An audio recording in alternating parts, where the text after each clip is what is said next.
Hello kindergarten, so today we are going to work on the learning objective. We will know one purpose of art is to record history. So we picked a major event in our history. We picked the first flight by the Wright brothers. And so now we're going to create a monument to record that very special, important moment in our history. And so we're going to start to make an airplane today out of some popsicle sticks and a clothespin. So the way that you create this is you're going to start with 2 large popsicle sticks. You need a glue bottle and you need a clothespin. So what you're going to do is you're going to put a circle of glue, a dot of glue, a big dot of glue on one popsicle stick, and you're going to place the paper clip onto the glue. And you want the paper clip to be about the middle. You don't want the paper clip, you don't want the clothespin to be near the front or the back. You want to place the clothespin right in the middle. And then you're going to put another dot of glue on the top of the clothespin where the popsicle stick goes across, and set the popsicle stick down on top. Now, this is going to want to move and slide and crisscross like this. You want your wings to be straight on top of each other, and so you want to press down.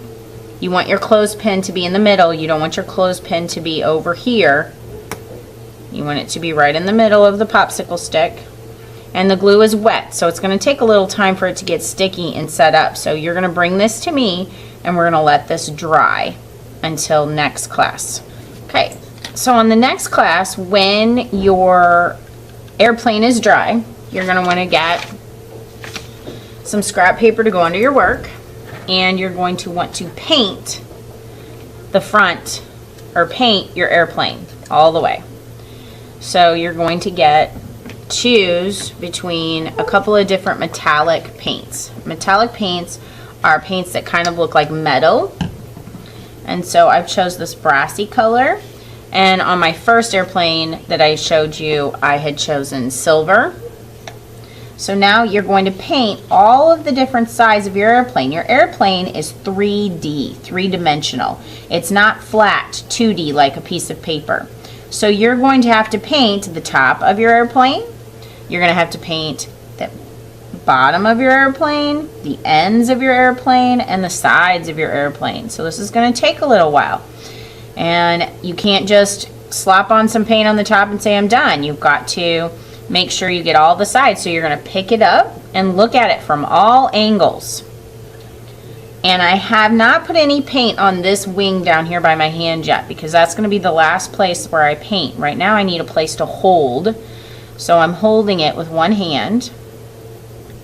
I need to paint the bottoms of my wings down in here.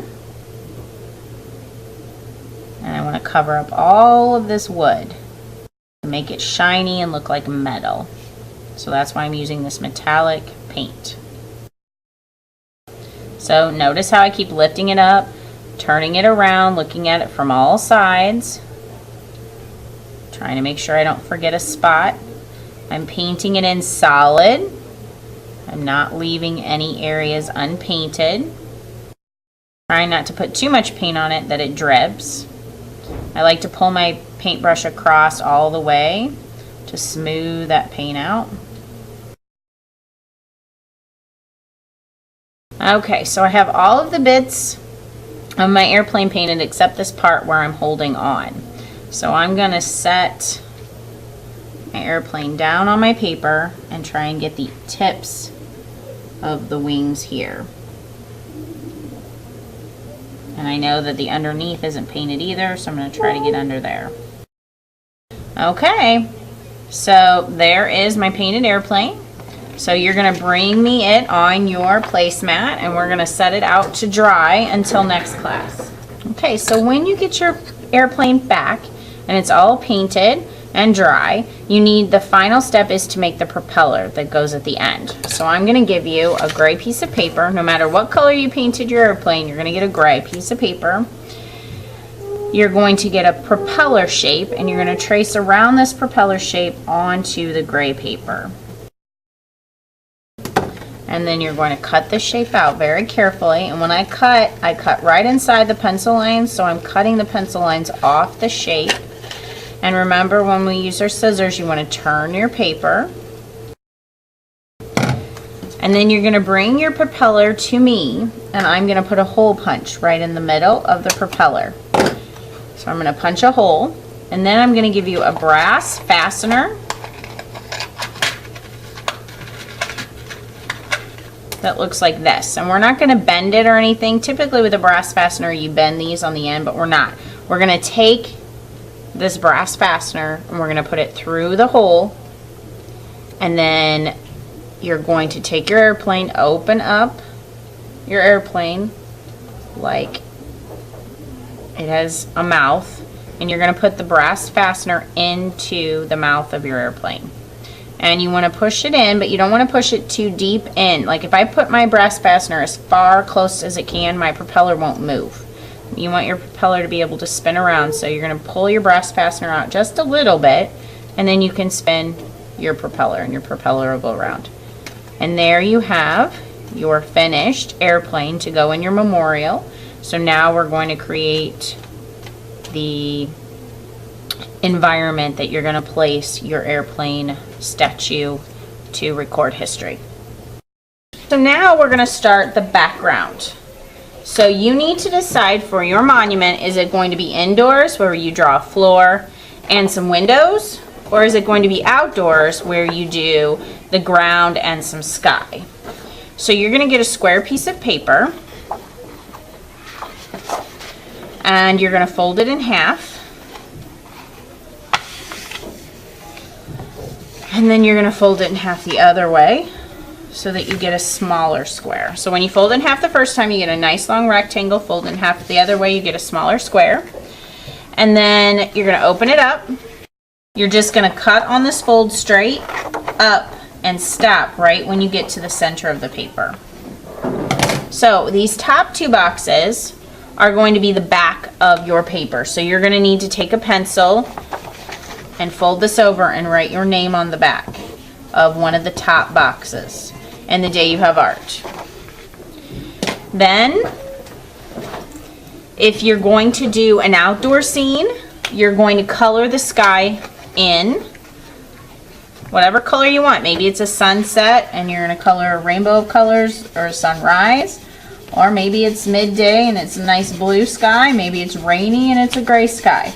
You're going to take your crayon and color these top two boxes for the sky. Color in the same direction. Don't color in scribbles and side to side and diagonals and circles. Color all in the same direction. So I'm coloring side to side. Then you need to decide the ground. Are you going to have your memorial sitting on a concrete slab? If so, you need to color one of these boxes gray. Is it going to be sitting in the grass? If it's going to be sitting in the grass, then you might need to color one of the boxes green. Just one. One stays white. So for the ground, we just need one box to color in. So remember, on my outdoor scene, I chose to do a concrete slab, so I colored it gray. Now, if you want to add birds in the sky or a sun or clouds, you should add that before you color in the sky. I colored my sky in all the way. On this one, I had some clouds that I drew and then colored around, because clouds are white.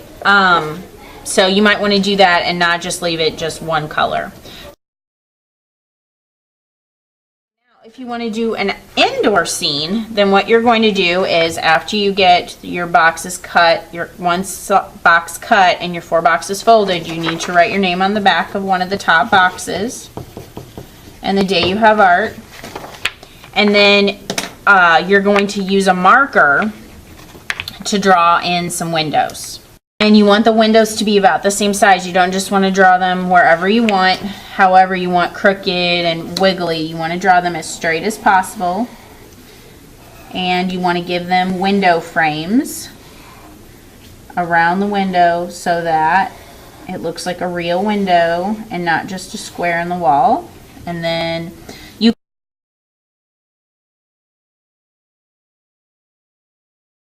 now you can just draw the breaks in the windows, or if you want to draw something on the outside, I'm going to draw a tree outside my window.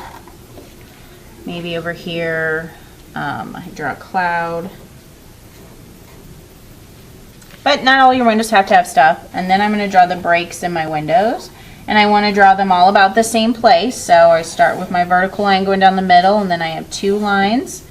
Because the windows in buildings usually match. You don't have different buildings next to each other, or different windows next to each other, I'm sorry. Windows on a building usually match. Then I'm going to use crayon to color in my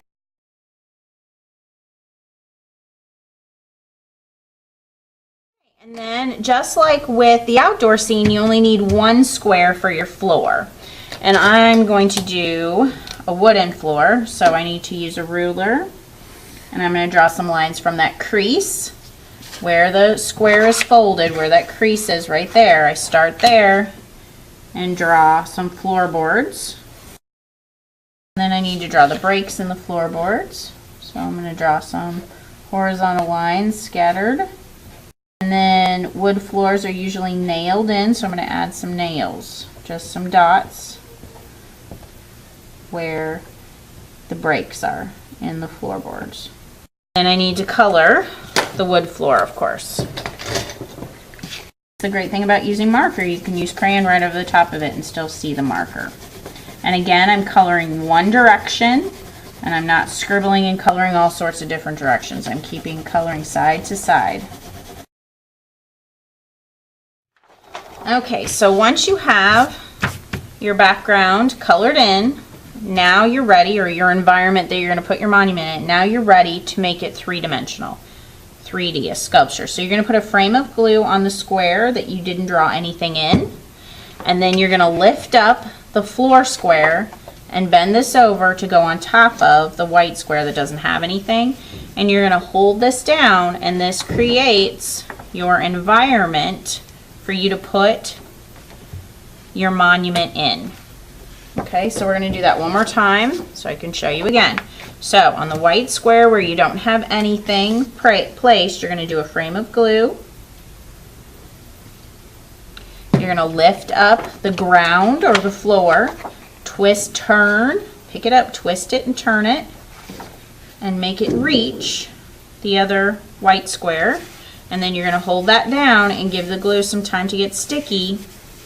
And hold that down, and then you should still have your name on the back of your paper because you wrote your name on the top, one of the top squares.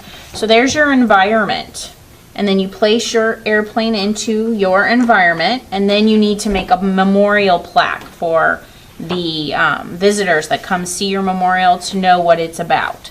So if you're doing an indoor plaque, you might want to cut out a rectangle and glue it to the wall. Or if you're doing an outdoor plaque, you might want to make one that's 3-dimensional, that's a sculpture and sits up. So if we were going to do the plaque on the wall, we would draw a frame. Then I really think the only thing you need to add for your plaque is the date that it happened. So on December 17th, 1903 was the first flight. So you can draw, just write the word December, and we can shorten it and write DEC. And underneath it was December 17th, so you write the number 17. And then we need a comma and 1903. And then you would cut this out and glue this onto the wall. If it's the indoor, you can't glue it onto the sky. So you glue it onto the wall. If you're going to do one for the outdoor, so you're going to put your airplane in the outdoor and you need something to stand up, what you're going to do is you're going to take your paper and fold it in half. You're going to open it up and fold it in half. You're going to take the edge and fold it to the middle where that crease is. And then you're going to do the same on the other side. So I have this flat folded to the middle. And then you're going to fold it back in half And then you're going to write December, D-E-C 17, comma, 1903.